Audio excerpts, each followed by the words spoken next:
الله ربي والإسلام ديني ومحمدا رسول الله.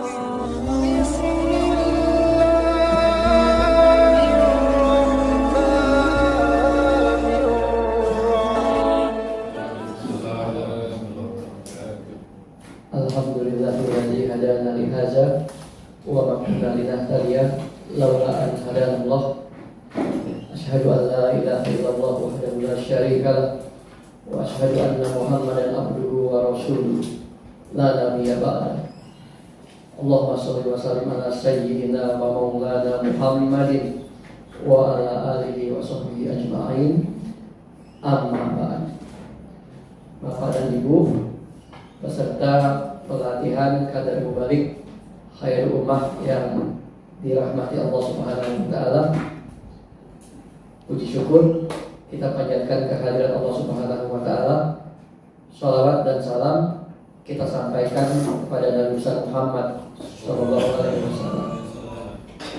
Kiai Haji Ahmad Yani mengajarkan kepada kita bahwa para kader mubalik khairul ummah itu harus memiliki 3 syarat.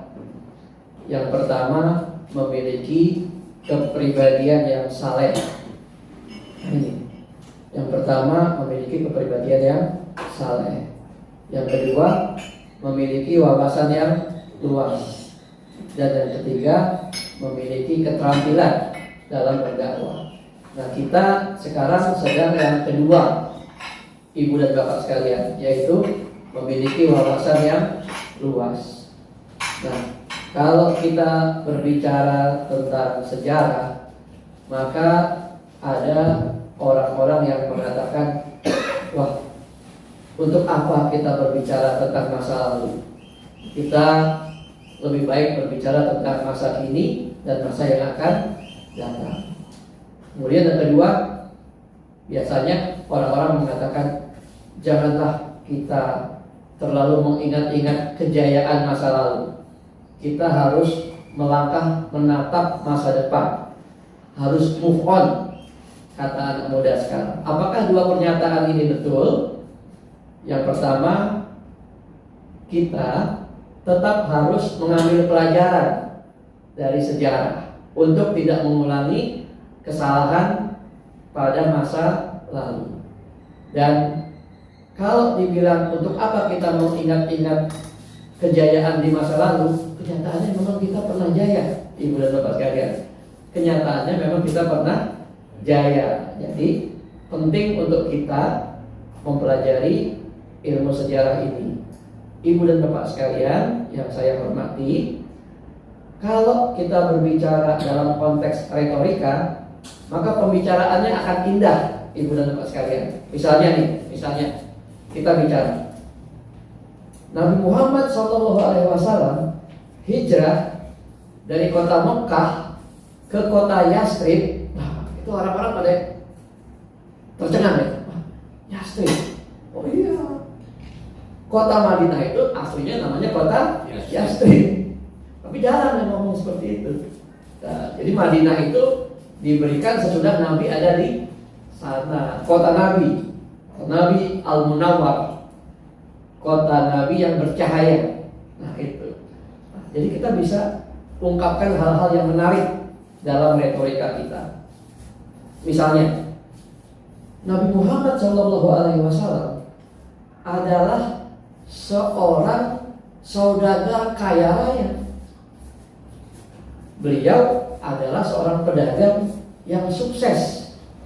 Nabi Muhammad SAW, harta kekayaannya sedikit demi sedikit habis untuk membiayai dakwah, untuk memerdekakan hamba sahaya. Nah, menarik kalau kita ungkapkan dengan retorika, karena kebanyakan ulama sekarang mengatakan Nabi Muhammad hidupnya sederhana, bersahaja, bahkan mendekati kepapaan. Kalau ini kita ungkapkan begitu saja, orang-orang tidak tahu bahwa sebetulnya Nabi Muhammad SAW orang kaya raya. Hadiahnya maharnya kepada Khadijah radhiyallahu anha adalah 20 ekor unta. Satu ekor unta harganya 50 juta kurang lebih. Jadi 1 M. Mau seorang tidak berada yang bisa memberikan mahar kepada Khadijah seperti itu. Jadi Nabi Muhammad SAW itu adalah orang yang sangat kaya raya, tinggalnya di rumah yang berada di jalan kawasan elit kota Mekah.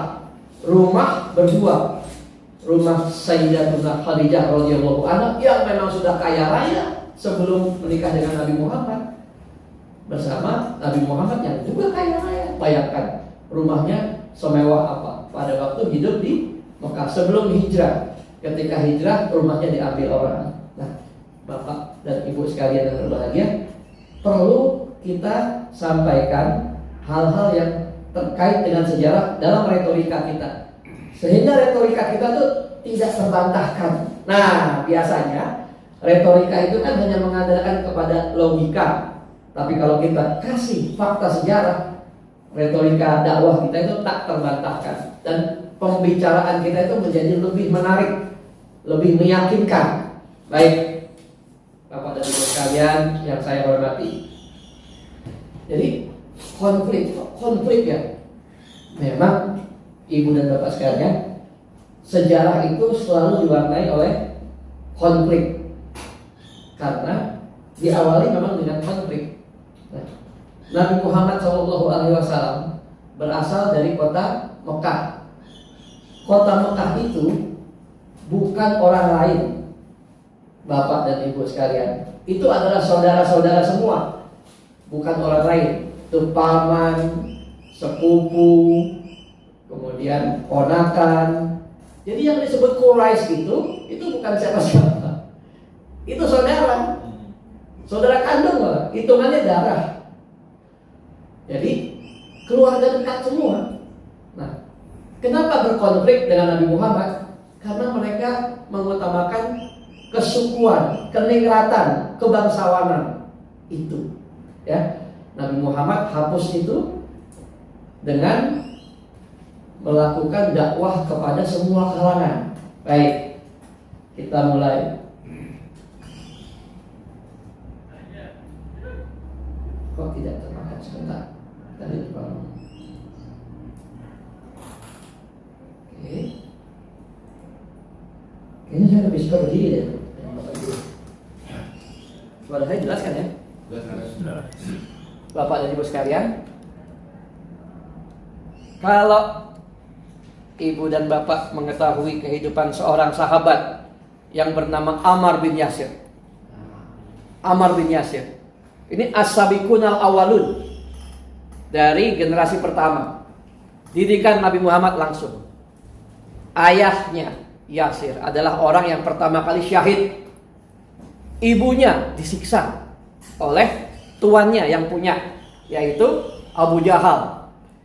Ammar bin Yasir ini sangat dekat dengan Nabi Muhammad SAW, dan Islamnya lebih dahulu daripada Sayyidina Umar bin Khattab.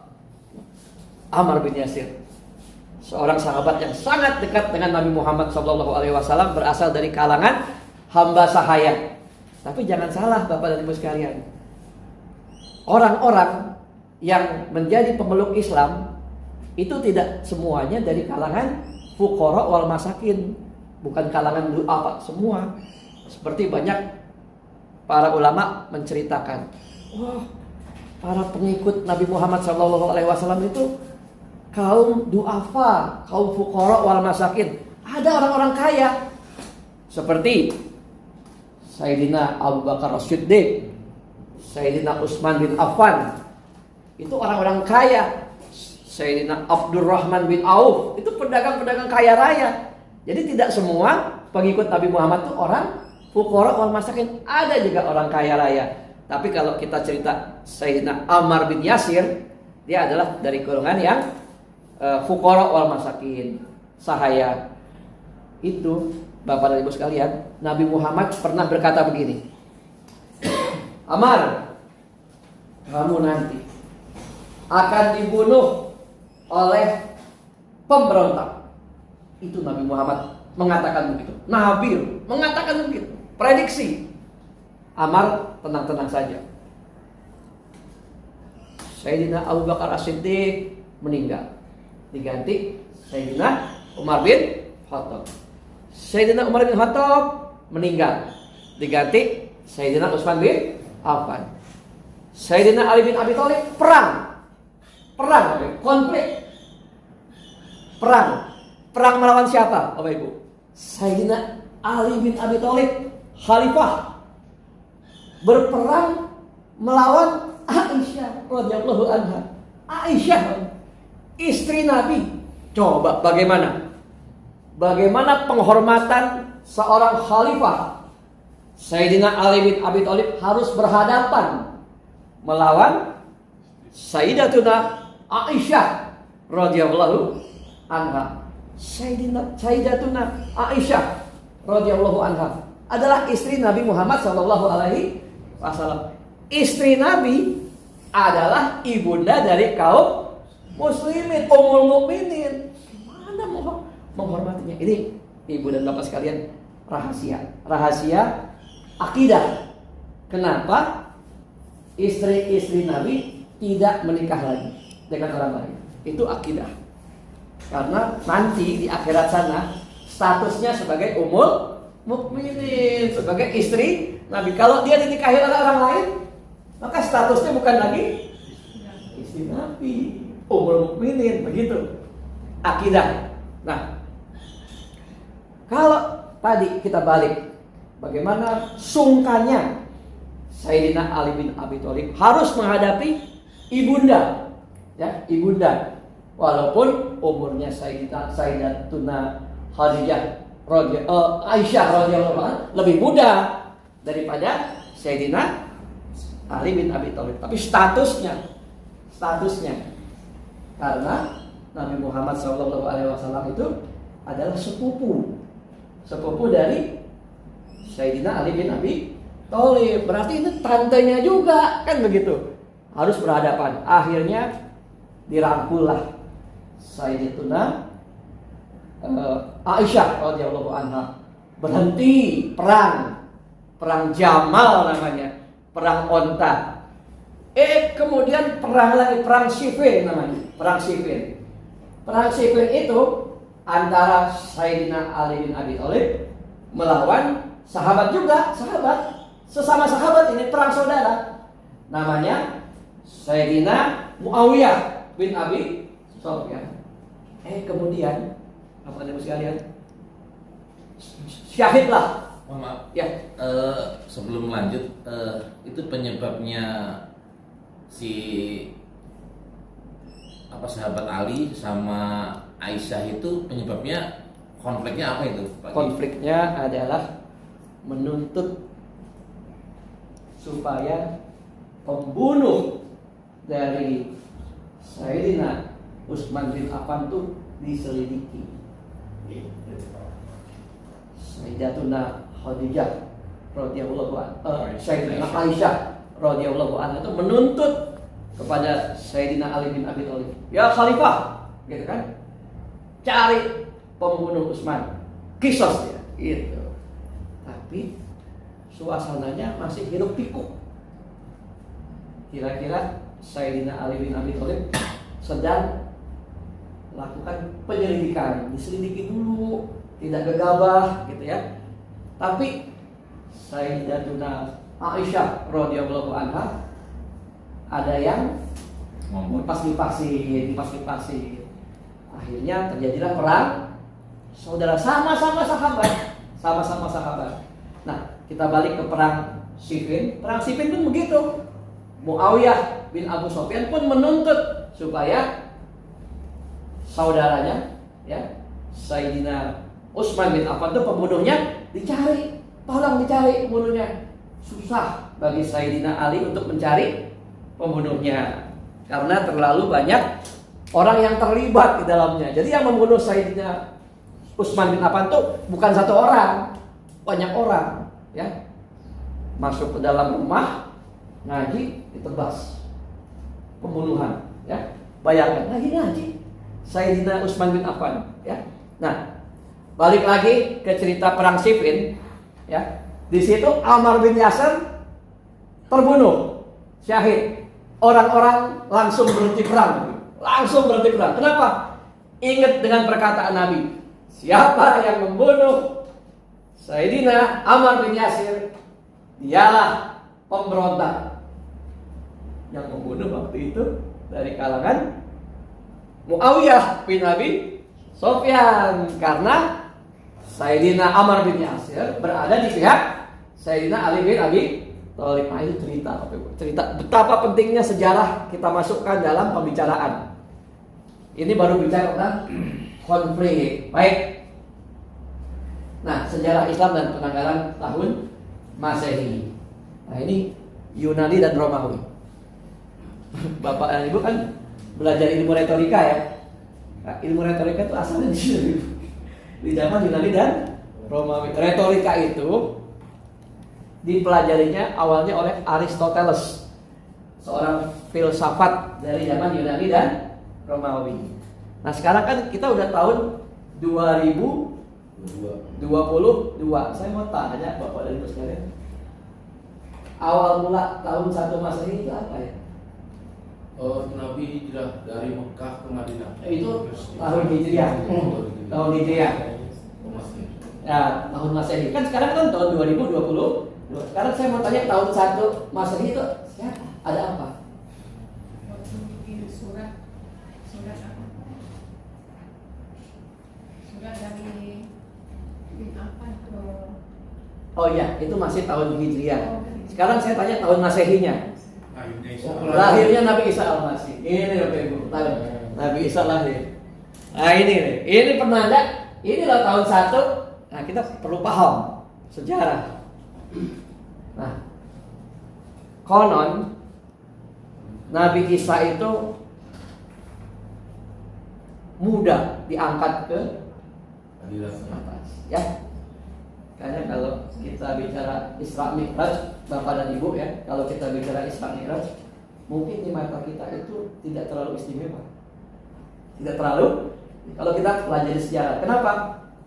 Karena Nabi Idris alaihi salam udah duluan daripada Nabi Muhammad sallallahu alaihi wasallam. Nabi Muhammad sallallahu alaihi wasallam tidak sampai surga dan neraka, hanya sampai di Sidratul Muntaha. Tapi Nabi Idris alaihissalam sampai ke neraka dan ke surga. Tapi bedanya Nabi Idris alaihissalam keenakan di surga dan balik. Ya udah wafat dia di sana kan. Nabi Isa alaihissalam juga sama. Dia diangkat ke atas, tapi hadis mengatakan dia akan kembali di akhir zaman nanti. Ya, kemudian Nabi Muhammad lahir itu tahun 571. Apa yang 571 Masehi. Sekarang udah 2022. 1500 tahun yang lalu Nabi Muhammad SAW lahir. Ini perlu kita pahami. Kalau kita kan seringnya bilang 12 Rabiul Awal tahun gajah, gitu kan? Siapa yang nama tanggal lahir sama dengan Nabi? 20 April 571. Siapa yang tanggal lahirnya sama dengan Nabi? Perlu kita tahu. Ya, 20 April 571. Nah, usia 54 tahun hijrah ke Madinah. Bayangkan, Ibu dan Bapak sekalian, Nabi Muhammad itu hijrah itu bukan dalam kondisi baik-baik, tapi terusir, terhinakan. Bukan baik-baik, ya. Bayangkan, oleh saudara kandung sendiri, bukan orang lain. Nah, kalau kita sering ngomong kan, kita harus baik-baiklah sama saudara, ya. Saudara kandung loh itu, ya. Jangan sama saudara kandung itu berselisih, ya. Sama orang lain kita baik-baik, masa sama saudara sendiri enggak, gitu kan? Ini kenyataan. Nabi Muhammad itu bukan orang lain. Paman, ponakan, sepupu, ini yang musuhin Nabi itu bukan orang lain. Quraisy. Satu saudara dengan Nabi Muhammad sallallahu alaihi wasallam. Kalau ditelusurin, darahnya kena semua. Kalau ada saudara-saudara Bapak Ibu dari Sumatera Utara, dari Ambon ibaratnya, itu terdeteksi semua. Latu Konsina, Duta Barat, gitu ya. Marganya ketemu. Begitu Quraisy. Nabi Muhammad dalam keadaan terhinakan, mau dibunuh malah, dikeroyok dan hampir dibunuh kalau tidak ada pertolongan Tuhan. Ini masa Khulafaur Rasyidin. 2 mertua, 2 menantu. Ini Bapak Ibu sekalian. 2 mertua, 2 menantu. Yang mertua Sayyidina Abu Bakar As-Siddiq. Anaknya diperistri Nabi, yaitu Aisyah radhiyallahu anha. Sayyidina Umar bin Khattab mertua Nabi. Anaknya namanya Hafsah, diperistri oleh Nabi Muhammad SAW. 2 lagi menantu. Sayyidina Utsman bin Affan dapat 2 anak Nabi. Makanya Sayyidina Utsman bin Affan itu dijuluki Zunurain, pemilik 2 cahaya. Istrinya yang pertama namanya Ruqayyah, meninggal. Kemudian Nabi Muhammad kasih lagi putrinya yang satu lagi, namanya Ummu Kulsum, meninggal. Nah, jadi itulah Sayyidina Utsman bin Affan. Kelebihannya dia memperistri 2 cahaya Nabi, ya, Zunurain, pemilik 2 cahaya. Kalau Sayyidina Ali bin Abi Thalib memperistri putri kesayangan Nabi, yaitu Sayyidatuna Fatimah radhiyallahu anha. Nih coba nih bapak-bapak ya. Bapak-bapak punya anak perempuan ya bapak-bapak? Punya. Coba bayangkan ya. Di hati bapak-bapak. Misalnya nih, anak perempuan bapak-bapak meninggal, hancur kan? Begitulah perasaan Nabi Muhammad SAW. Begitulah perasaan Nabi Muhammad SAW. Anak perempuannya yang disayang-sayang. Kalau kita ini kan, kalau ada anak perempuan kita dandanin, kan, kita cakep-cakepin, ya. Kalau anak laki-laki kan nggak kita dandanin kan? Ya. Begitulah Nabi Muhammad SAW, ya. Putrinya satu persatu meninggalkan dia, ya. Putri sulung Zainab radhiyallahu anha meninggal, Nabi Muhammad kuburin. Kemudian Ruqayyah meninggal, Nabi Muhammad kuburin. Ummu Kulsum meninggal, Nabi Muhammad kuburkan.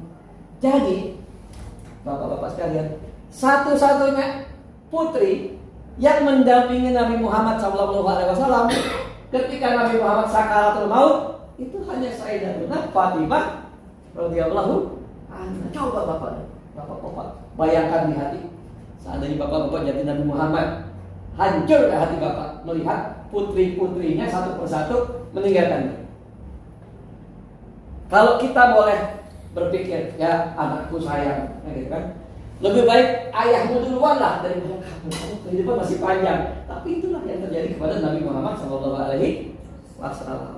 Cerita anak lagi lebih menderita lagi Nabi Muhammad SAW. Anak laki-laki Nabi Muhammad SAW itu, ya, tiga-tiganya wafat pada usia balita. Tuh, Nabi Muhammad SAW anaknya ada 7 orang, ya, yang hidup hanya 1 terakhir ketika Nabi harus mengembuskan nafas yang terakhir, didampingi oleh putri tercinta dan istri tercinta tentunya. Baik. Nah, Khulafaur Rasyidin berkuasa selama 28 tahun. Kemudian dinasti Islam. Nah, Bapak Ibu, dinasti ini adalah pola konflik, ya, keturunan. Jadi ini sebetulnya tidak diajarin oleh Nabi Muhammad SAW. Yang diajarkan oleh Nabi Muhammad SAW itu adalah bermusyawarah, syura, seperti kepemimpinan Khulafaur Rasyidin. Menentukan pemimpin itu bermusyawarah, siapa nih yang pantas. Kayaknya yang pantas itu adalah Sayyidina Abu Bakar As-Siddiq. Kenapa? Karena ketika Nabi Muhammad sakit, yang jadi imam adalah Sayyidina Abu Bakar As-Siddiq. Maka Sayyidina Abu Bakar persilakan menjadi khalifah, jabat tangan semua jabat tangan, maka jadilah pemimpin. Begitu. Dan Sayyidina Abu Bakar As-Siddiq tidak menjadikan putranya sebagai penggantinya, enggak. Begitu mau meninggal kumpul dulu. Nanti bermusyawarah ya, tentukan pengganti saya kayaknya udah sakit nih. Satu-satunya sahabat yang meninggalnya wajar itu hanya Sayyidina Abu Bakar As-Siddiq, memerintah selama 2 tahun dan wafatnya wajar ya, karena sakit, karena tua. Kalau Sayyidina Umar bin Khattab, Sayyidina Utsman bin Affan, Sayyidina Ali bin Abi Thalib dibunuh semua ya. Sayyidina Umar bin Khattab dibunuh oleh penyembah berhala dari Iran lagi sholat subuh ya. Sayyidina Utsman bin Affan dibunuh bukan sama orang lain, sama orang Islam juga, tapi pemberontak ya. Sayyidina Ali bin Abi Thalib dibunuh juga oleh orang Islam. Nah, itulah namanya konflik-konflik bersejarah dalam Islam yang perlu kita ketahui supaya kita bisa mengambil pelajaran ya. Yang bunuh Sayyidina Ali bin Abi Thalib itu namanya Abdullah ya. Seorang hafiz Quran, bukan orang sembarangan, bukan orang beragama lain. Kalau Sayyidina Umar bin Khattab, kalau kita bilang bukan pantas ya, ya wajar. Kenapa? Karena yang bunuh Sayyidina Umar bin Khattab itu adalah seorang penyembah berhala, penyembah api dari Iran. Nah, gitu.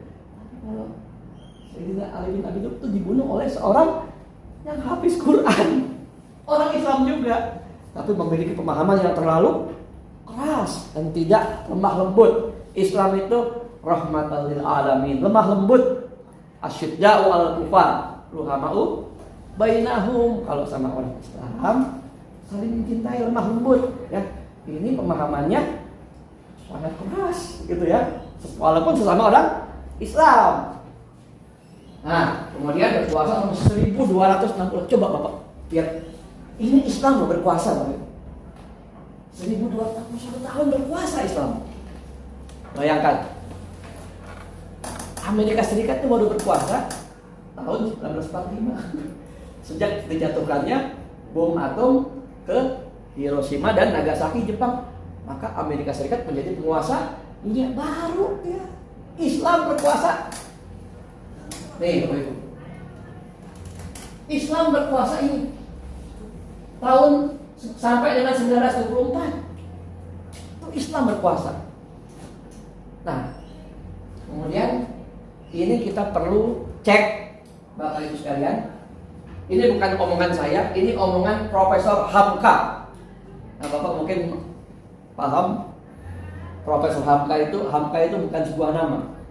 Hamka itu sebuah singkatan. Haji Abdul Malik Karim Amarullah. Orang awak, orang Padang, Ketua Umum MUI. Ketua Umum MUI yang tidak mau membatalkan fatwa bahwa menghadiri Natal bersama itu haram. Dan Profesor Hamka diturunkan dari jabatan ini kalau tidak mau cabut itu. Dan sesudah itu takdir Profesor Hamka wafat.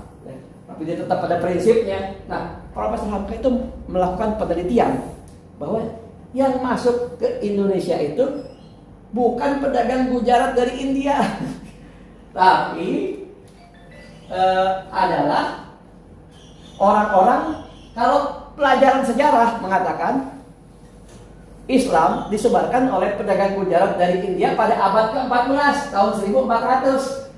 Tapi Profesor Hamka mengatakan tahun 615 itu udah masuk Islam ke Indonesia. Jadi tahun 616 Islam sudah masuk, jauh sebelum pedagang Gujarat dari India mengatakan dia masuk tahun abad 1400. Ini penelitian Profesor Hamka. Nah, ini perlu kita pahami. Kemudian Bapak sekalian, nah ini kita bicara konflik ya. Tahun 48 itu berdiri negara Israel. Selalu sampai sekarang konflik dengan Palestina ya. Baik. Nah, ini perlu kita pahami bagaimana prosesnya. Kemudian masa kepemimpinan Islam. Ini menurut hadis riwayat Ahmad. Pertama, masa Nabi 23 tahun. Nabi berdakwah 10 tahun di kota Madinah, 13 tahun di kota Mekah. Coba Bapak-bapak ya, 13 tahun di kota Mekah hanya dapat kurang lebih 100 orang pengikut ya, 13 tahun. Tapi dalam 10 tahun kemudian Nabi masuk lagi ke kota Mekah, Fathul Mekah, itu sudah 10.000 orang. Bayangkan hebatnya Nabi Muhammad SAW.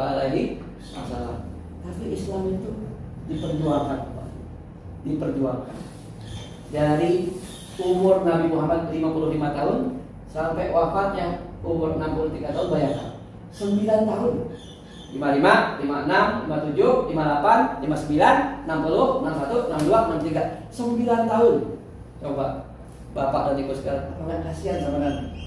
Nabi itu bukan usia yang muda, usianya sudah tua. Kalau di PNS itu umur 60 sudah pensiun. Nah, tapi dalam usia yang seperti itu Nabi Muhammad berperang. Berperangnya bukan perang yang mudah. Dari segi jumlah orang, perang Badar 300 lawan 1000. Perang Uhud ya, perang Uhud 3.300 ya, 3.000 melawan 10.000. Perang Mu'tah, perang Mu'tah 3.000 melawan 100.000. Coba ya kan. Dari segi jumlah udah pasti kalah. Dari segi persenjataan udah pasti kalah lengkap. Tapi Nabi Muhammad SAW selalu menang kecuali perang Uhud. Coba bayangkan, sangat kasihan sama Nabi Muhammad menyebarkan dakwah begitu rupa. Kalau kita yang sekarang tinggal ibaratnya memetik hasilnya, ya, memanen, yang capek menggarap ladang, membangun sawah, Nabi Muhammad SAW dengan penuh keringat air mata. Ya. Nah, Khulafaur Rasyidin 28 tahun, 5 khalifah, tambah Sayyidina Hasan bin Ali bin Abi Thalib, cuman 5 bulan. Sayyidina Hasan bin Abi, Sayyidina Hasan dan Sayyidina Husain itu bukan kembar Bapak Ibu ya. Sayyidina Hasan dan Husain bin Ali bin Abi Thalib itu ada selisih umur 4 tahun lebih tua.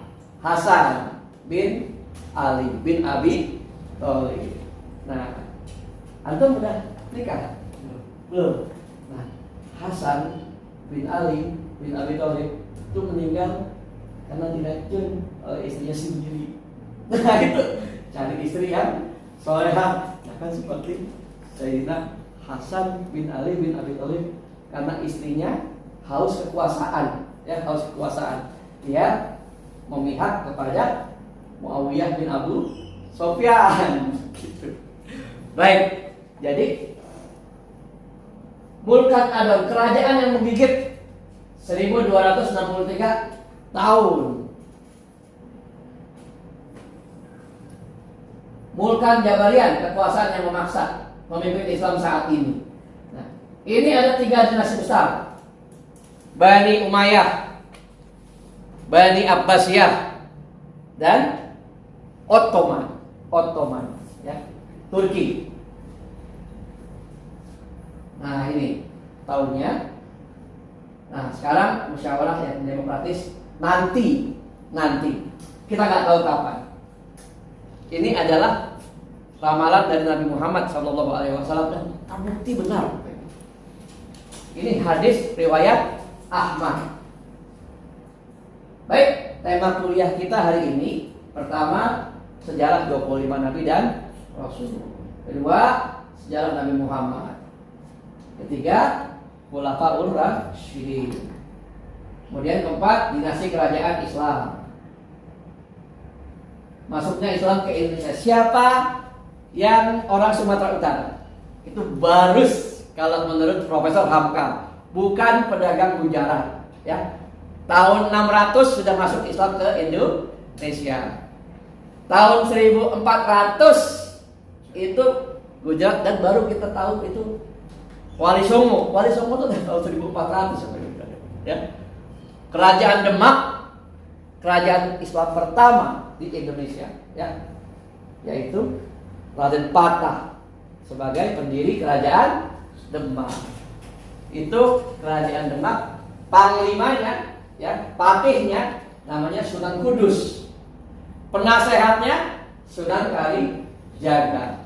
Nah, kalau bapak-bapak orang Jawa, ada orang Jawa, bapak-bapak. Nih, mau ke Yogyakarta, mau ke Solo, mau ke Kebumen, mau ke Purwokerto, struktur kota sama, betul nggak bapak? Ada alun-alun, ada masjid besar, ada kantor pemerintah, atau ada keraton. Itu siapa yang menciptakan? Itu Sunan Kalijaga. Karena Sunan Kalijaga itu nggak punya pesantren. Sunan Kalijaga itu mengembara di kota-kota yang ada di Jawa. Kemudian Sunan Kalijaga bilang, pemimpin harus dekat dengan rakyat, maka diciptakanlah alun-alun untuk bermusyawarah antara pemimpin, pemuka agama dengan rakyatnya, gitu cerita. Nah, baik, Kalingga, Jepara, ya. Jadi saya cerita Demak runtuh digantikan oleh kerajaan Pajang, Kesultanan Pajang. Kesultanan Pajang runtuh digantikan oleh Mataram. Mataram pecah dua menjadi Yogyakarta dan Surakarta. Nah, kalau bapak-bapak ingat kenapa Kesultanan Demak runtuh? Karena ada pertempuran antara seorang keturunan Raden Patah yang bernama Arya Penangsang. Arya Penangsang. Kalau di mata sejarah itu Arya Penangsang berhadapan dengan Sultan Hadiwijaya. Sultan Hadiwijaya itu adalah Joko Tingkir. Joko Tingkir, ya. Kalau diceritakan Joko Tingkir ini tokoh baiknya, Arya Penangsang ini tokoh jahatnya, ya. Tapi kalau kita pikir dengan akal sehat, Bapak Ibu, bagaimana mungkin Arya Penangsang kita katakan tokoh jahat? Karena Hadiwijaya, Joko Tingkir, muridnya Sunan Kalijaga. Arya Penangsang, muridnya Sunan Kudus. Gak mungkin, ini pertengkaran biasa saja, perselisihan biasa saja. Apalagi kalau bapak-bapak main-main ke daerah Cepu, daerah Cepu sana, itu Arya Penangsang sangat dihormati, ya. Oke, ini karena bicara konflik, tema kita ini konflik. Sejarah itu penuh dengan konflik. Kita oleh karena itu jangan suka berkonflik. Pesan moralnya begitu. Kalau ada perselisihan, ada pertengkaran, selesaikanlah dulu dengan cara yang baik. Baik, kita mulai dari sejarah. 25 Nabi dan Rasul. Pertama Nabi Adam alaihissalam. Nabi Adam alaihissalam punya keturunan, ya. Ada Nabi Sis, ya. Kemudian ada Nabi Idris alaihissalam. Nah, ini yang tadi saya cerita. Nabi Idris itu diangkat jalan-jalan ke surga, ya. Aduh, saya nggak betah neraka ini panas. Aduh, nggak enak di sini. Surga deh, aduh surga enak banget ya. Surga. Ada saya di sini aja deh. Ya udah, nggak balik lagi ke dunia. Nah, kemudian ada Nabi Nuh alaihi salam. Nabi Nuh ini punya 4 orang anak. Yang pertama Kan'an. Kan'an itu nggak mau masuk dalam Bahtera. Yang 3 lain mau masuk. Namanya Sam, Ham, dan Yafid, ya.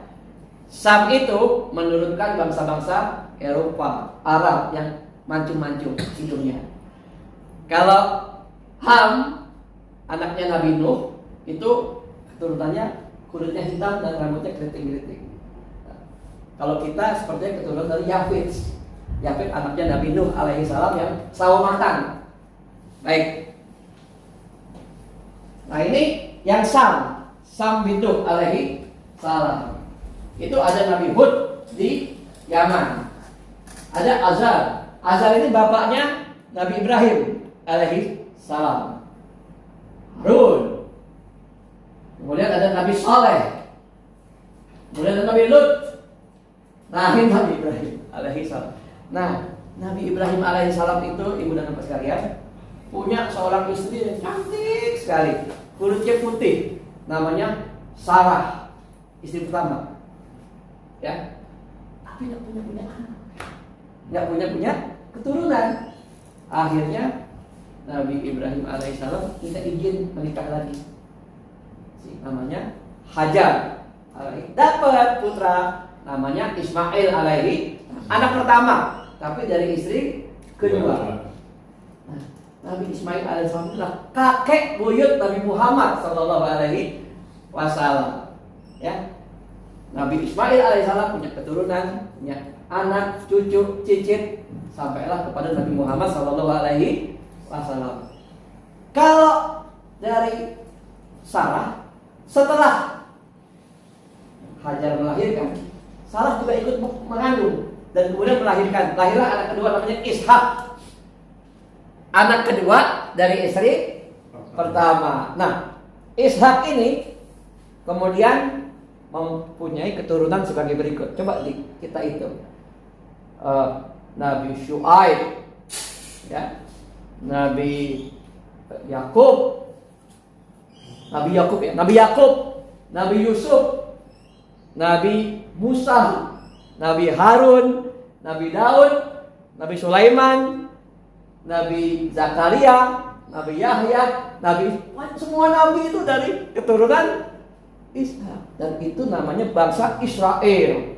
Makanya orang-orang Israel, orang Yahudi itu membanggakan dirinya, kami ini umat pilihan Tuhan. Itu benar, nggak sombong dia nggak sombong. Karena semua nabi dari situ, dia nggak sombong sebetulnya.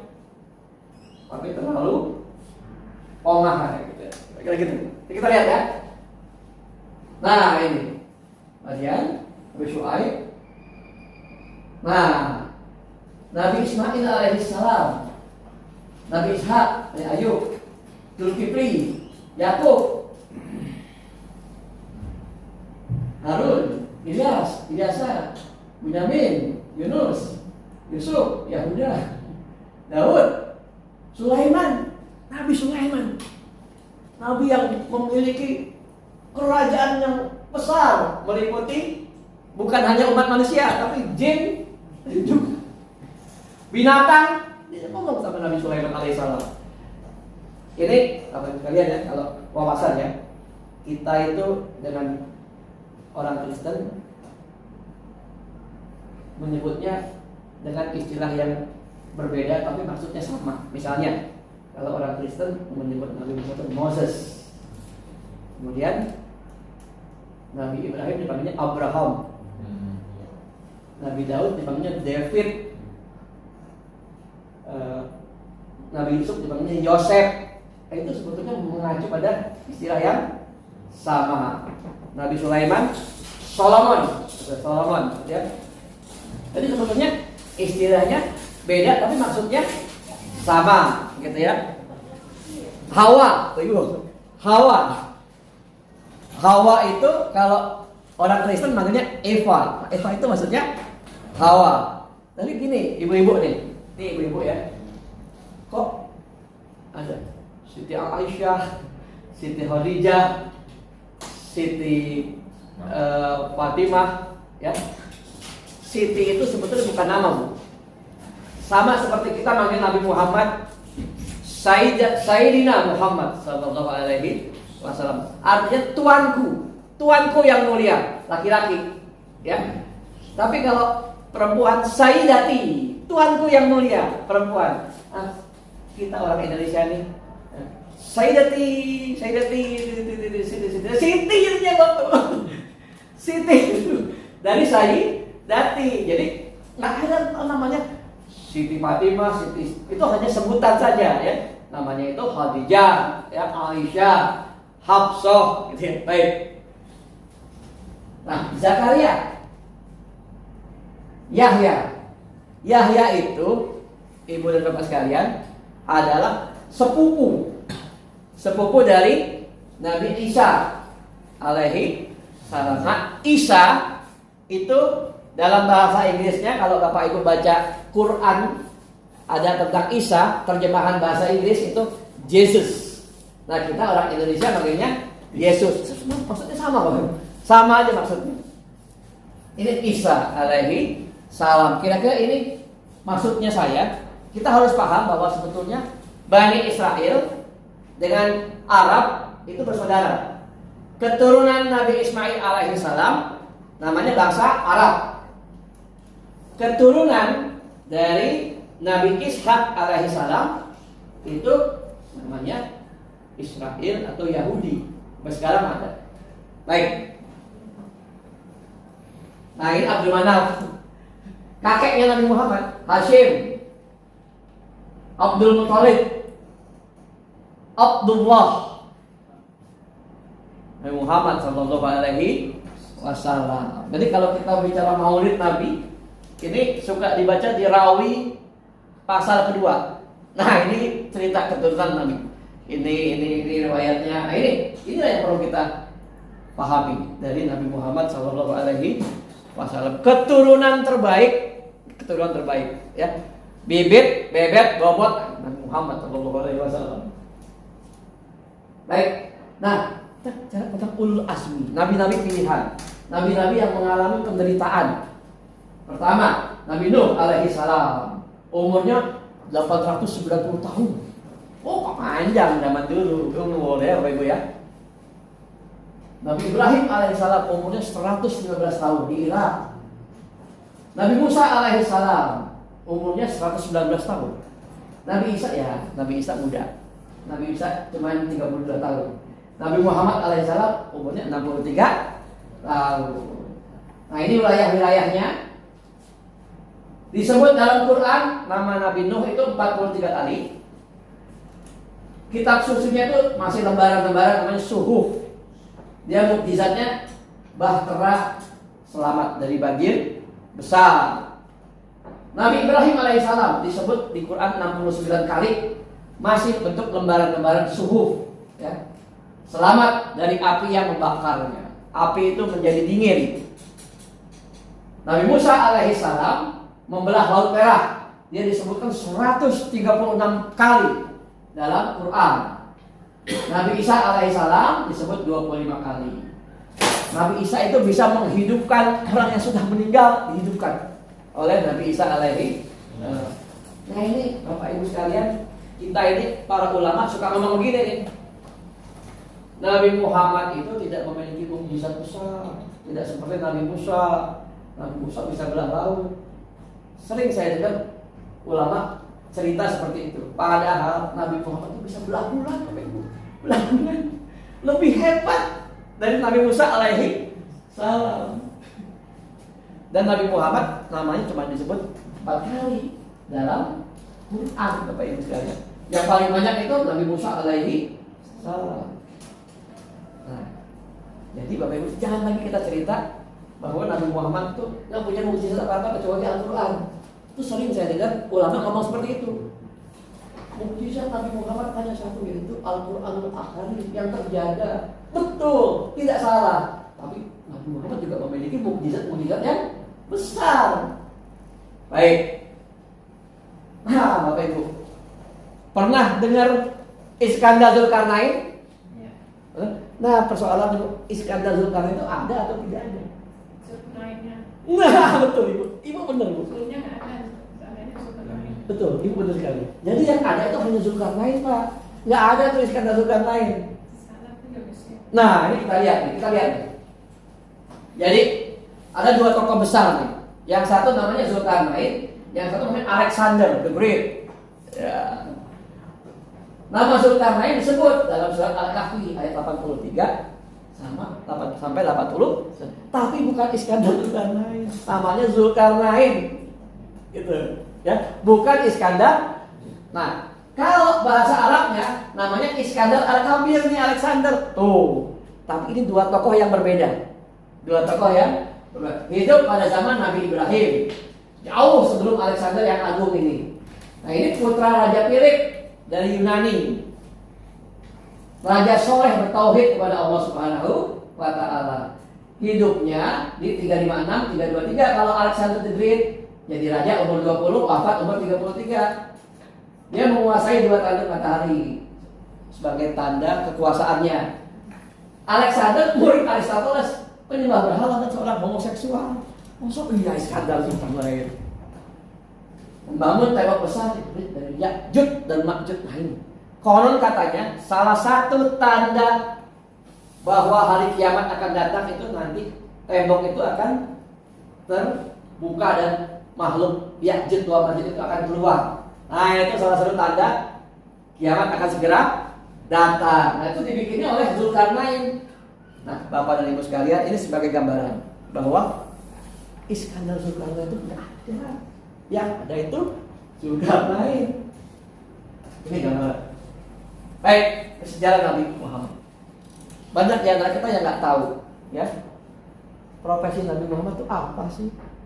Profesi Nabi Muhammad itu pedagang. Jelas-jelas Nabi Muhammad itu adalah seorang pebisnis. Itu yang kita tahu. Nabi Muhammad SAW adalah seorang pedagang besar dari sejak remajanya, ya, sehingga bisa mempersunting Khadijah yang memberikan mahar hadiah yang besar. Makanya bukan memberat-beratkan sebetulnya kalau seorang wanita mendapatkan hadiah yang besar. Sunnah Nabi-nya memang begitu. Nabi ngasih hadiah yang besar kepada istri yang dinikahinya, gitu, ya. Tapi ya tidak juga memberatkan, semampunya, ya. Tapi itulah kemampuan Nabi Muhammad. Orang kaya, bukan orang miskin. Baik, ini ada seorang Kristen, namanya Michael Hart. Orang Yahudi asli. Dia lahir di Amerika tahun 1932, sekarang 90 tahun masih hidup. Dan mengarang buku namanya 100 tokoh paling berpengaruh di dunia, ya. The most influential people in the world, 100. Walaupun dia Kristen, dia ngakuin Nabi Muhammad nomor 1. Tokoh yang paling berpengaruh di dunia, walaupun dia Kristen, bukan orang Islam. Alasannya nih, pertama, dia terusir dari Mekah dengan hanya kurang dari 100 pengikut, tapi kembali ke Mekah 8 tahun kemudian dengan membawa 10.000 hingga Islam berkuasa selama 13 abad. Ini tahunnya hijrah 622 sampai 1924. Coba bayangkan, tokoh mana yang bisa berpengaruh begitu rupa di dunia ini? Siapa tokoh besar? Sebut Adolf Hitler misalnya, Mussolini, Napoleon Bonaparte, yang namanya disebut-sebut oleh orang yang mencintainya selain Nabi Muhammad SAW. Allahumma sholli ala Sayyidina Muhammad. Dalam peringatan Maulid disebut-sebut. Mana ada tokoh seperti itu, boy? Tidak ada. Kemudian yang kedua, kebanyakan pemimpin itu kalau sukses itu hanya di satu bidang dunia saja, bidang agama. Oh, Paus Yohanes Paulus misalnya sukses, gitu ya. Tapi hanya satu bidang agama, bidang dunia. Tapi kalau Nabi Muhammad SAW dua-duanya, fit dunia wal akhirah, dan mengalahkan agama-agama besar di dunia. Pada zaman itu ada 2 kerajaan besar ketika Nabi Muhammad memimpin Madinah. Ada 2 kerajaan besar. Satu Romawi, Nasrani. Yang satunya Persia, Iran sekarang. Dulunya penyembah api, Majusi. Itu kalah semuanya sama Nabi Muhammad SAW. Ini pengakuan yang objektif, bukan orang Islam ini, orang Kristen Amerika sana. Nah, ini bukan orang lain, Ibu. Saudara Tuhan. Siapa Quraisy itu? Gitu. Quraisy itu siapa? Ini kita lihat. Bukan orang lain, ya. Saudara kandung, ya paman, ya sepupu, ya keponakan, ya. Nah, ini. Dengan Khadijah radhiyallahu anha pun Nabi Muhammad sebetulnya ada hubungan keluarga. Nah, kemudian dengan ini, Bapak Ibu sekalian, dengan Umayyah, Abu Sufyan, Affan, Utsman bin Affan Bapak Ibu. Utsman bin Affan. Sayyidina Utsman bin Affan. Itu bersaudara Nabi Muhammad SAW, darahnya. Jadi intinya ini gambaran untuk menunjukkan bahwa sebetulnya ternyata walaupun saudara kandung, kemungkinan dia jahat dengan kita itu ada.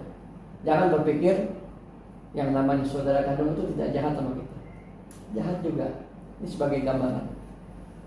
Tapi kita tetap harus merangkul.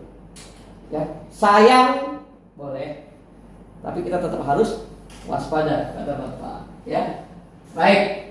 Nah ini putra putri Nabi Muhammad ada 7, ya. 3 laki-laki, 4 perempuan, ya. Dan semuanya itu meninggal sebelum Nabi. Hancur gak hati seorang ayah bapak? Ya, bapak bayangkan betapa sedihnya Zainab meninggal, anak pertama, ya. Ruqayyah meninggal, itu paling sedih Bapak Ibu. Ruqayyah, putri Nabi yang kedua, meninggal. Coba bayangin Bapak Ibu. Nih, saya cerita sedikit ilustrasi ya. Nabi Muhammad bawa 300 orang pergi ke Bukit Badar. Badar itu sebuah bukit, ya. Melawan 1000 orang. Ya. 1000 lawan 300. Kira-kira logikanya menang apa kalah Bapak Ibu? Kalah. Berantem, tapi Nabi Muhammad dibantu oleh malaikat. Sehingga Abu Jahal meninggal, ya. Para pemimpin-pemimpin Quraisy meninggal semua, ya. Menang Nabi Muhammad, tapi menang dengan penuh kecapean, ya. Senjata jangan ditanya, jauh lebih kurang. Senjata Quraisy jauh lebih lengkap, ya. Kira-kira capek gak tuh pulang? Perang. Capek. Sampai di rumah Ruqayyah meninggal lagi. Sampai di rumah Ruqayyah meninggal. Bayangkan. Bukannya senang Nabi Muhammad. Sampai di rumah putrinya meninggal dan harus dikubur dengan tangan. Bayangkan, ayah baru capek pulang, menang sih, bukannya seneng, tapi malah menderita, sedih. Ruqayyah meninggal dunia pada saat Nabi Muhammad SAW pulang dari perang. Pada waktu itu Nabi Muhammad pulang. Ruqayyah itu ibunya siapa? Ruqayyah, ibunda Khadijah radhiyallahu anha. Nabi Muhammad hanya dari Khadijah radhiyallahu anha dan satu orang lagi yang namanya Maria Al-Qibtiyah. Maria Al-Qibtiyah melahirkan Ibrahim alaihi salam. Yang lainnya nggak punya keturunan. Yang lainnya nggak punya keturunan. Kalau Fatimah? Khadijah radhiyallahu anha. Enggak, Bu. Putus. Enggak. Baik. Hanya satu yang gadis yang dinikahi oleh Nabi Muhammad SAW, Aisyah radhiyallahu anha. Yang lainnya adalah janda, ya. Janda kembang. Kembang Pak, kembang. Nah ini ceritanya. Ini bapak-bapak kan seorang mubalik ya. Jangan cerita Nabi Muhammad SAW itu yang dinikahi janda-janda tua miskin. Salah Pak, janda kembang juga. Bener Bapak ini. Janda yang masih muda kita lihat nanti ya. Salah kalau bilang Nabi Muhammad itu menikahi janda-janda tua. Salah. Tapi kan di masyarakat itu ngomongin kan janda-janda tua. Nah ini kita harus mubalik, itu harus ngomong yang benar, gitu ya. Oh, Nabi Muhammad SAW janda kembang. bukan menikahi perempuan karena cantik, ya, tapi karena ingin mengikat tali hubungan saudara, ya, dengan Sayyidina Abu Bakar As-Siddiq, dengan Sayyidina Umar bin Khattab. Anakmu ambil untuk menjalin hubungan kekeluargaan. Nah, kemudian putrinya Nabi pun dikasih, ya, putrinya Nabi dikasih ke sahabat untuk dinikahi, yaitu Sayyidina Utsman bin Affan, untuk menjalin hubungan keluarga. Nabi Muhammad SAW menikah untuk mempersaudarakan antara satu kaum yang dikalahkan supaya hatinya menjadi besar. Nabi Muhammad menikah karena ingin menunjukkan hukum fikih. Hukum fikih. Misalnya nih, Nabi Muhammad SAW punya anak angkat laki-laki, gagah, ganteng, namanya Zaid. Ya, orang-orang manggilnya Zaid bin Muhammad, ditegur sama Allah, tidak boleh. Itu anak angkat, panggil dengan nama bapaknya, makanya namanya Zaid bin Harisah. Itu Zaid bin Harisah ini punya istri cantik, cantik. Ya, istrinya Sayyidina Zaid bin Harisah. Ya, nah, istrinya itu ya kemudian bercerai karena ketidakcocokan. Nah, oleh Nabi Muhammad SAW, ya, istrinya itu kemudian diambil menjadi istri Nabi Muhammad SAW. Untuk fikih ini, istri anak angkat boleh dinikahi, tapi kalau istri anak kandung boleh. Itu fikih, Ibu. Ya, fikih. Baik, jadi begitulah Nabi Muhammad SAW menikah, bukan karena kecenderungan hawa nafsu, bukan. Ya. Baik, nah coba jahiliyah di mata Bapak Ibu seperti apa sih? Kebodohan. Masa orang pintar sastra itu bodoh, Bapak Ibu? Pintar dong. Masa orang jago pidato, syair, puisi, bodoh. Mana itu? Ini memaknai makna jahiliyah. Kan Bapak Ibu kan suka bilang kan jahiliyah. Apa yang dimaksud dengan jahiliyah? Bodoh. Nih, gemar berpakaian indah dari bahan bagus. Ini kayak saya nih. Saya pakai namanya jasket, Bapak Ibu. Ya, ini jas tapi ada jaketnya. Jadi bukan jas ini, tapi jaket sebetulnya, Bu. Tapi masa orang pakai pakaian indah dibilang bodoh, Bapak Ibu? Pintar dong, ya kan? Pintar dagang, Bapak Ibu, orang-orang kaya. Masa dibilang bodoh? Gimana, Bapak Ibu? Senang berburu, olah ketangkasan, mungkin dibilang bodoh, Bapak Ibu. Ahli senjata dan perang, mungkin dibilang bodoh. Bodohnya karena dia mempersekutukan Tuhan, itu aja. Kalau dibilang siapa Tuhan pada orang Quran, jawabannya tegas, Bapak Ibu. Jawabannya jelas sekali. Tuhan kami adalah Allah. Tegas. Tahu dia Tuhannya Allah. Tuhan kami adalah Allah. Itu ajaran Nabi Ibrahim, bapak moyang mereka. Tauhid. Tapi mereka mempersekutukannya dengan membangun patung-patung besar, ya. Berhala-berhala, itulah kebodohannya. Jadi Bapak Ibu mesti memahami bahwa yang disebut bodoh itu bukan karena sikap dan perilakunya. Sikap perilakunya hebat-hebat. Kalau kita kan bodoh kan gampang. Iya. Nah, ini. Dia bodoh hanya dalam bertauhid. Ya. Baik. Bukan bodoh karena nggak bisa membaca ya? Bukan. Bodoh gimana, Pak? Dia Mbak, waktu ini sama malaikat Jibril kan suruh baca, terus dia bilang bagaimana saya bisa membaca? Oh, itu Nabi Muhammad. Itu Nabi Muhammad, bukan kaum Quraisy. Ini kita cerita kaum Quraisy. Nah, Nabi Muhammad SAW memang tidak pandai membaca dan menulis, ya. Tapi daya ingatnya Nabi Muhammad, daya ingat. Kalau kecerdasan kepandaian, Nabi Muhammad jenius. Itu merupakan suatu gambaran bagi kita. Segitu aja Nabi Muhammad begitu hebat, gimana dia bisa baca-membaca, Bapak Ibu? Gimana dia bisa membaca dan menulis? Nggak bisa baca dan menulis, nomor satu tokoh paling berpengaruh dari 100 tokoh yang sudah diteliti. Dengan begitu penelitiannya, Bapak Ibu. Coba bayangin, gimana kalau Nabi Muhammad bisa pandai membaca dan menulis? Baik. Masa kanak-kanak di bawah asuhan ibunda. Masa remaja belajar kepemimpinan dan dagang. Menikah dan sukses berbisnis.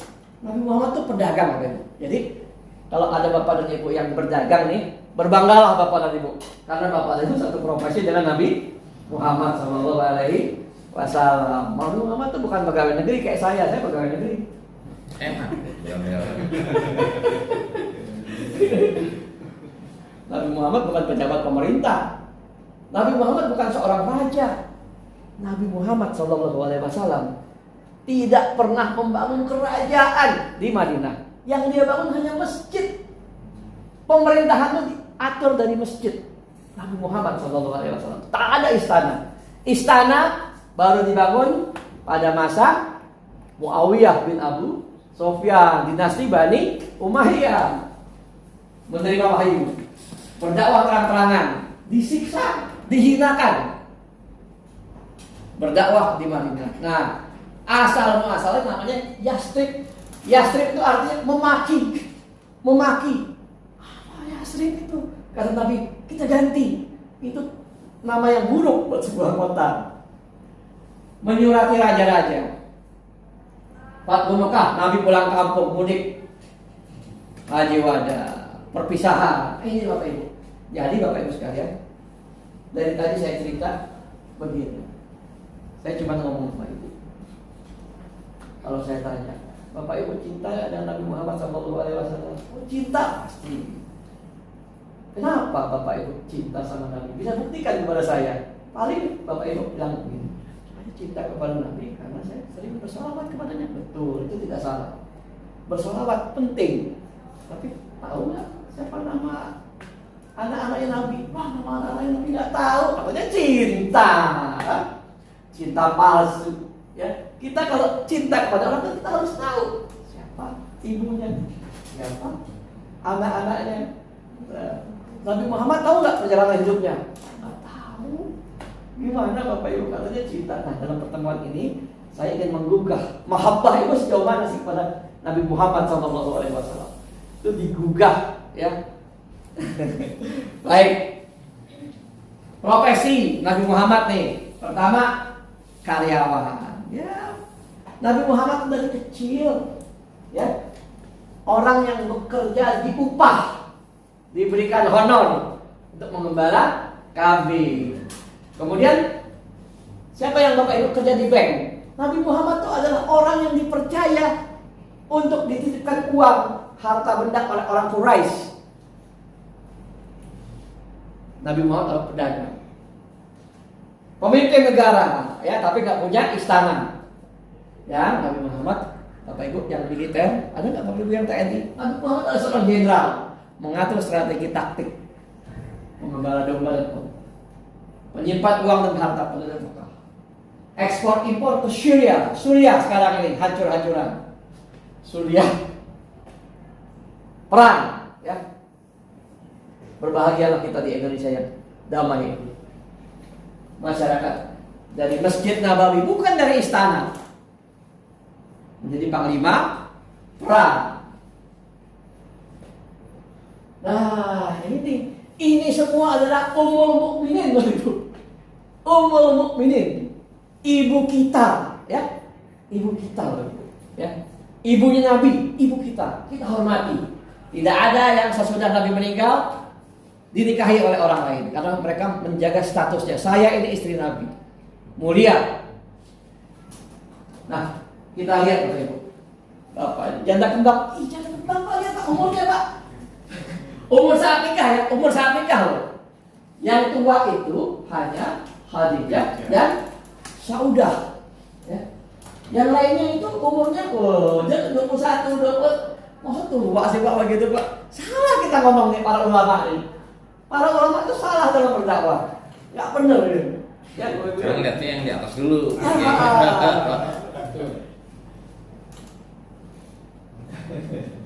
Inilah istri-istri Nabi Muhammad SAW. Baik, yang SH itu artinya sebelum hijrah. Ini sebelum hijrah ada 2 orang. Nah, baik, Bapak Ibu sekalian yang saya hormati, ya. Kalau kita lihat nomor 9 itu istimewa, nomor 9. Itu istri dari musuhnya Nabi, musuh benar Bapak Ibu. Abu Sufyan itu pemimpin Quraisy. Tapi anaknya dinikahi oleh Nabi Muhammad SAW. Nah, ini saya ceritain tadi, Zainab binti Jahsy itu adalah istri dari anak angkat Nabi yang namanya Zaid bin Harisah. Anak angkat punya istri, cerai, istrinya boleh diambil menjadi istri. Fikih Bapak Ibu itu. Tapi kalau istri anak kandung jangan, kan gitu. Gitu Bapak Ibu sekalian. Nah, ini perlu kita ketahui. Jangan Nabi Bapak Ibu bilang janda-janda tua, ya. Nah, Ini putra putri Nabi Muhammad SAW. Husain, Zainab, Ruqayyah, Ummu Kulsum. Ini tahun lahirnya, wafatnya umur 3 tahun sudah wafat. Oh, Bapak Ibu, betapa nggak sedih Bapak Ibu. Anak laki-laki loh, penerus keturunan. Zainab umur 30 meninggal. Ruqayyah umur 21 meninggal. Ummu Kulsum umur 27 meninggal. Fatimah umur 28 meninggal. Abdullah umur 3 tahun meninggal. Ibrahim belum sampai setahun meninggal. Nah, ini pasangan hidupnya. Nah, ini Bapak Ibu sekalian. Ini Sayyidina Utsman bin Affan, Dzunurain, pemilik 2 cahaya, karena 2 istri Nabi, 2 putri Nabi. Tapi tidak dinikahin sekaligus, tidak. Yang satu meninggal, baru dilanjutkan. Ruqayyah meninggal, ganti apa? Ummu Kulsum. Baik. Berarti yang mempunyai keturunan sampai ke sekarang ini yang dari siapa Bang? Dari Fatimah. Ini habaib, ya. Nah, itu bisa ditelusuri sampai ke Sayyidina Ali bin Abi Thalib, ya. Tuh. Kaum habaib. Nah.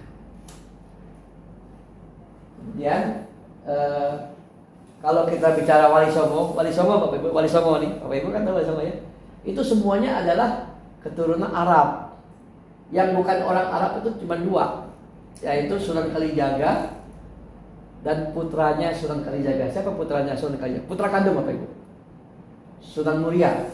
Sunan Muria itu putra kandung dari Sunan Kalijaga. Yang lain itu Arab semua. Kalau bicara Sunan Wali Songo, ya, Wali Songo. Termasuk Syekh Siti Jenar. Syekh Siti Jenar itu juga orang Arab, ya. Tapi Syekh Siti Jenar itu ajarannya terlalu tasawuf katanya. Tidak bisa diajarkan untuk orang-orang awam, nanti bisa sesat. Makanya Syekh Siti Jenar itu kemudian dihukum, ya. Baik. Nah, ini 2 mertua, 2 menantu, ya. Sayyidina Abu Bakar, sahabat karib kecil Nabi, ya. Ada mertua, ada menantu. Selisih umur dengan Nabi itu Abu Bakar 3 tahun. Umar bin Khattab selisih umur dengan Nabi 13 tahun. Lebih tua itu ya? Lebih tua Nabi Muhammad. Lebih tua Nabi Muhammad semuanya. Kalau Umar bin Khattab lebih muda, jatuhnya lebih muda semua nih. Abu Bakar As-Siddiq lebih muda 3 tahun dari Nabi Muhammad, ya. Nah, kalau dengan Sayyidina Ali bin Abi Thalib jauh sekali, ya. Kelihatannya ponakan. Lebih pantas hubungannya Nabi Muhammad dengan Sayyidina Ali bin Abi Thalib itu seperti paman dengan keponakan. Padahal sepupu karena Sayyidina Ali bin Abi Thalib adalah anak dari paman Ali Abu Thalib, ya, paman Abu Thalib. Baik. Nah, ini tadi sudah saya cerita, ya. Nah, ini. Baik. Nah, ini orang-orang yang masuk Islam. Tadi saya cerita Ammar bin Yasir, ya. Ammar bin Yasir itu salah satu as-sabiqun al-awwalun. Nah, ini keluarga, ya, keluarga. Waraqah bin Naufal ini Nasrani, pamannya Khadijah radhiyallahu anha, tapi kemudian masuk Islam. Nah, ini bangsawan loh, orang kaya Bapak Ibu. Jadi tidak semua pengikut Nabi itu dari kalangan fuqara wal ada orang-orang kaya, orang kaya raya. Ada Abdurrahman bin Al-Talha, ada Zubair bin Awam. Nah, kalau bangsawan itu bangsawan dari mana? Bangsawan itu karena mereka Quraisy, ya. Quraisy itu ningrat. Jadi ada kerajaan gitu. Tidak, kerajaan sih tidak, terus keningratannya saja. Ya, misalnya maaf ya, Bapak Ibu, ya. Kayak Raden Mas seperti itu, ya. Nah, seperti itu aja. Nah, beruntunglah orang-orang yang ini, Bapak Ibu. Ini Mereka ini Bapak Ibu, itu dididik, ada madrasah Nabi. Seperti kita sekarang ya. Nabi Muhammad itu mengajarkan kepada para sahabatnya, dididik, ada sekolahannya. Nabi Muhammad sebagai guru mengajarkan ayat-ayat yang turun kepada Nabi Muhammad, ayat-ayat Makkiyah namanya, surat-surat yang turun di kota Mekah. Beruntunglah mereka, orang-orang paling beruntung. Termasuk di antaranya adalah Ammar bin Yasir. Bapak Ibu sekalian ya. Ini Ammar bin Yasir, Bapak Ibu. Nih. Dari sahaya. Dulu ada istilah sahaya. Sahaya itu budak. Bisa diperjualbelikan. Dan ada orang Ansor. Ini ada tulisan garis saya, berarti saya yang budak itu. Iya. Yang tali Nabi, istri Nabi ya, yang ada garis saya. Tadi ada tulisan seperti itu. Maksudnya saya itu budak. Baik. Saya cerita. Lihat ya. Bagus. Bagus Pak. Gini. Ada salah seorang istri Nabi yang merupakan hadiah dari seorang raja Mesir. Jadi statusnya itu adalah memang sahayanya. Dia dipersembahkan untuk Nabi Muhammad SAW. Namanya Maria Al-Qibtiyah. Dapat anak satu, yaitu Ibrahim. Itu Pak asal usulnya.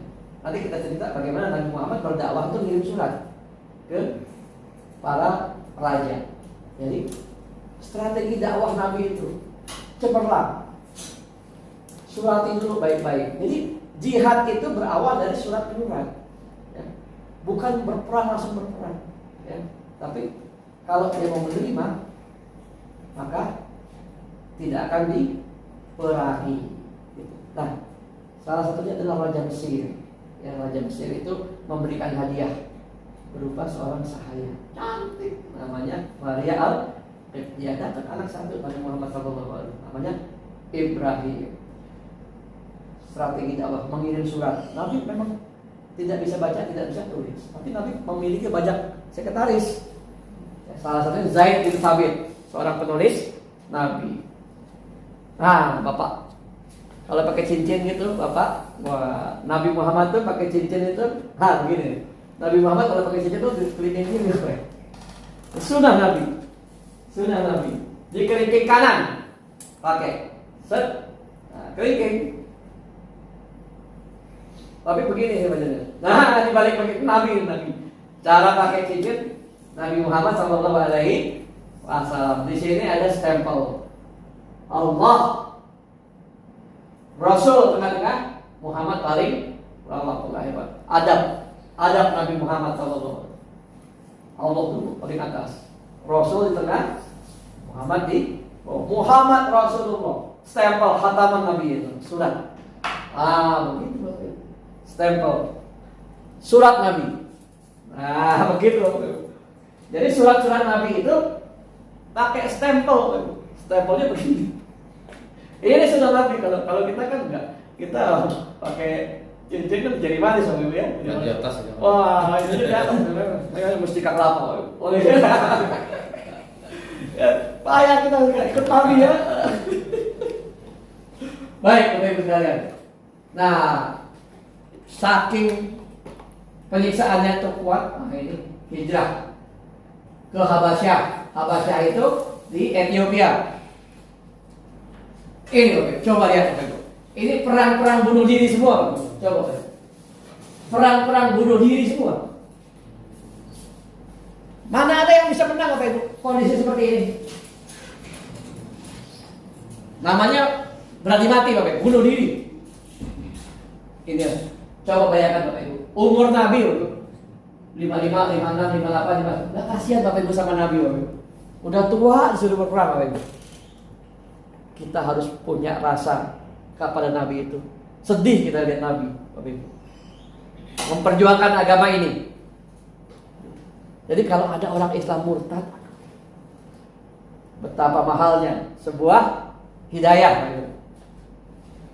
Nah, ini Pak, itu yang kembali coba. Nah, itu yang nggak ada musyrikin kan, ada yang nggak ada orangnya itu maksudnya Ini. orang, ya. Mereka nyerah, Pak. Oh, iya. Nyerah. Kalah sebelum. Wah, kalau belum berapa? Nyerah, Pak. Kalah sebelum bertanding. Itu kalah karena peralatan sedikit. Gentar, Pak. Oh, Gentar. tapi peralatan penuh. Oh, Nabi Muhammad itu nggak pernah peralatan. Nabi Muhammad SAW perang nyanyi Bapak ini. Itu peralatan seadanya Pak. Nggak ada peralatan lengkap Pak. Ada pedang ya pedang, ada tombak ya tombak, jalan. Nggak seperti lawannya wah, ya. Ibarat kata bambu runcing sama senapan gitu ya. Ini saya cerita sedikit Bapak Ibu. Bapak Ibu kenal Khalid bin Walid? Namanya. Saifullah, pedang Allah, hebat kan Bapak Ibu? Itu baru masuk Islam tuh. Ini baru masuk Islam Bapak Ibu. Jadi 2 tahun sebelum Nabi wafat itu baru masuk Islam. Oh, Sayyidina Khalid bin Walid. Kalau Bapak dan Ibu tahu sejarah, ternyata Khalid bin Walid yang begitu hebatnya itu panglima perang itu baru masuk Islam pada tahun ke-8 Hijriah di perang Mu'tah. Loh, sebelumnya apa? Sebelumnya musuh Bapak Ibu. Emang siapa yang mengalahkan muslimin dalam perang Uhud? Khalid bin Walid. Ini kita perlu tahu Bapak Ibu. Oh, ternyata begitu ya. Khalid bin Walid itu baru masuk Islam 3 tahun sebelum Nabi wafat. Gitu ya kira-kira Ibu. Kalau Bapak Ibu paham sejarah nih. Nanti cerita retorika paten. Ya. Retorika yang tak terbantahkan. Bapak Ibu ceramah orang-orang mau menyalahkan faktanya begitu. Nah, ini Bu. Ini tadi Bapak tanya.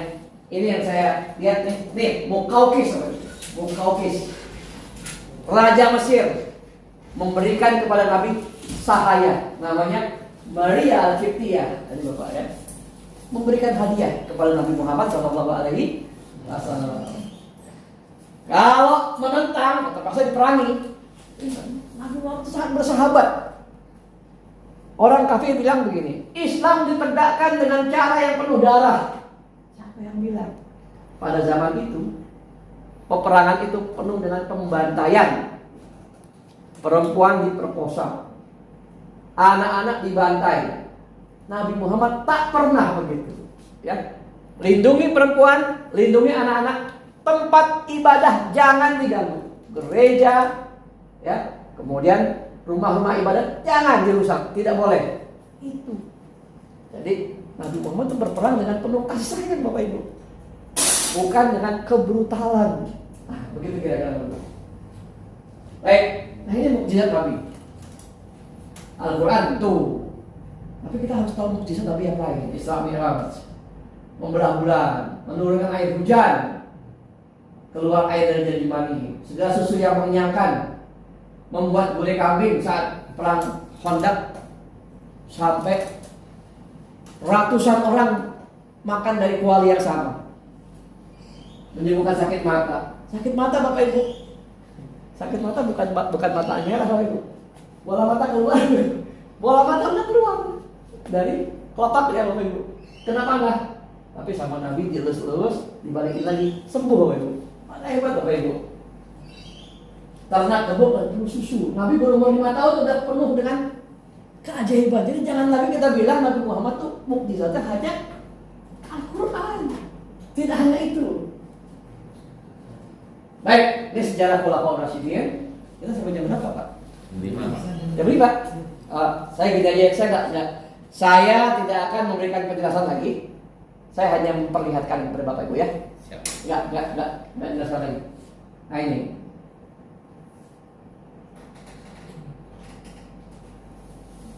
Nah ini masa Khulafaur Rasyidin. Hanya Sayyidina Abu Bakar yang meninggalnya wajar, yang lainnya meninggalnya dibunuh. Nabi wafat. Nah ini supaya jelas ya. Kemudian, nah ini fitnah kubro, fitnah besar. Bayangkan, Mosok Ali bin Abi Thalib harus melawan ibunya sendiri, ibunya Aisyah radhiyallahu anha, perang Yaman. Hasan bin Ali. Nah ini, jadi ada yang bilang Hasan dan Husain kembar. Enggak Bapak Ibu, ada selisih umur. Nih, dia dibunuh kan oleh istri sendiri, bukan orang lain, diracun. Ya, sejarah Islam. Nah ini dinasti Islam Bapak Ibu. Ada Muawiyah, Bani Umayyah, Bani Abbasiyah. Nah, saya kira ceramah ini saya tutup di sini karena akan masih banyak lagi materi sesudah ini. Nanti materi ini akan saya posting di grup Bapak dan Ibu. Nanti saya kirim ke Pak Ruli, Pak Rudi ya, Pak Rudi ya. Ini masih banyak lagi, cuman waktunya sudah habis. Intinya pesan saya sebelum kita mengakhiri pertemuan ini adalah Bapak dan Ibu agar bisa menjadikan sejarah sebagai bagian dari wawasan untuk berdakwah. Ingat pesan Kiai Haji Ahmad Yani, pertama berkepribadian yang soleh, kedua berwawasan yang luas, ketiga memiliki keterampilan dalam berdakwah. Yang kedua yaitu berwawasan. Jadi kita para kader mubalik khairul ummah harus memiliki wawasan yang luas. Jangan Bapak Ibu berpikir sempit, ya. Berpikir itu harus luas, ya. Terakhir, bila ada konflik, bijaksanalah, ariflah, belajar dari sejarah. Jangan kita mau menang sendiri, jangan kita egois, tapi berusaha untuk mengalah. Mengalah itu bahasa Indonesia loh Bapak Ibu. Di bahasa Inggris itu surrender, kalah. Kalah. Nggak ada bahasa Inggris itu mengalah, itu nggak ada. Ya. Bahasa Inggris itu mengalah, bukan berarti kalah, tapi mengalah untuk kemenangan. Ya. Saya kira cukup dari saya. Bila ada kata yang kurang berkenan, saya mohon dibukakan pintu maaf. Wabillahi taufiq wal hidayah. Wassalamualaikum warahmatullahi wabarakatuh. Waalaikumsalam.